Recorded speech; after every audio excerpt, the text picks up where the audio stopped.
What if I told you that our entire idea of what makes a person dangerous is, well, wrong? The source material we're diving into today, The Art of Invisible Subjugation, argues exactly that. It says the greatest threats we face don't come at us with a weapon, but with a smile. Just for a second, picture it. When I say the words, a dangerous person, what's the first image that pops into your head? Probably someone shouting, right? Fists clenched, an obvious physical threat. And yeah, that's what most of us think of. But that's not the kind of danger we're talking about today. Not even close. So on the left, you've got our usual definition of danger. You know, it's loud, it's in your face, it's physical. But the hidden reality over on the right, it's so much sneakier. It works in silence. It uses charm as a weapon, deception as its shield. And its ultimate goal, it's not just to hurt you. It's to completely control your mind. Okay, so to defend against a threat like this, we first have to understand who's behind it. Let's dive into this. Let's build a profile. What does this invisible predator actually look like? The source gives them a name, the cunning predator. And their mastery isn't about physical strength. It's all about psychological warfare. Their power comes from the simple fact that their methods are designed to be completely invisible. They operate in the blind spots of our social radar. So, what are the telltale signs? Well, they're often incredibly charismatic, the kind of person who just draws you in. But right underneath that shiny surface is a total, profound lack of empathy. They're smart, for sure, but they use that intelligence to calculate and manipulate. They don't just want to win, they have this deep, almost pathological need for control. And to get it, they become masters of deception, building whole realities just to suit their goals.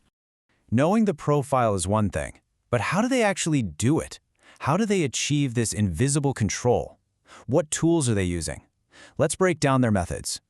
And it's a shockingly methodical four-step process. First, they isolate you. They cut you off from your friends, your family, anyone who might give you a reality check.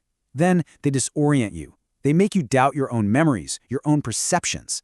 Next, they destabilize you emotionally, creating this roller coaster of chaos that makes you totally dependent on them.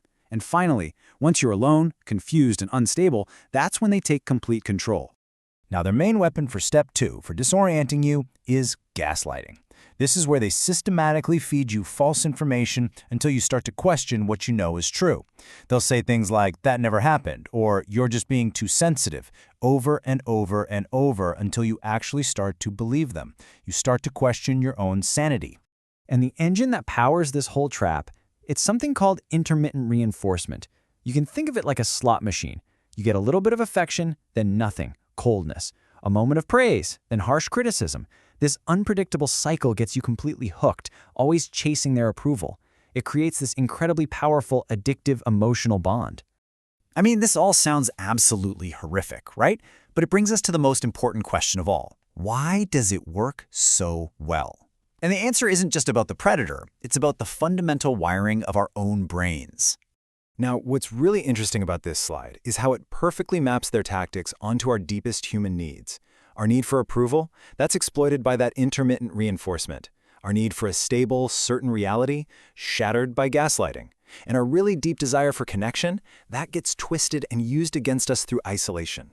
See, they aren't creating new weaknesses, they're just weaponizing the ones we all share. So here's the key takeaway. The damage here isn't physical, it's neurological. These tactics aren't just hurtful, they are designed to fundamentally rewire how a person thinks, how they feel, and how they see the world. So how in the world do you defend against a threat you can't even see? Well, the answer isn't to fight fire with fire. The answer is to turn on the lights. The first, most powerful, and most important defense isn't strength or trying to be clever or getting revenge. It's simply awareness. It's the ability to see the game for what it is while it's being played. Your goal isn't to out-manipulate the manipulator. The goal is to recognize you're in a game in the first place and then just walk away from the table. The source material really sums this up with a powerful quote. The chains of psychological subjugation are forged not with steel, but with the victim's own unnoticed vulnerabilities. The real prison isn't a physical one. It's the one they help you build inside your own mind, using the parts of yourself you haven't learned to see yet. So, I'll just leave you with this question.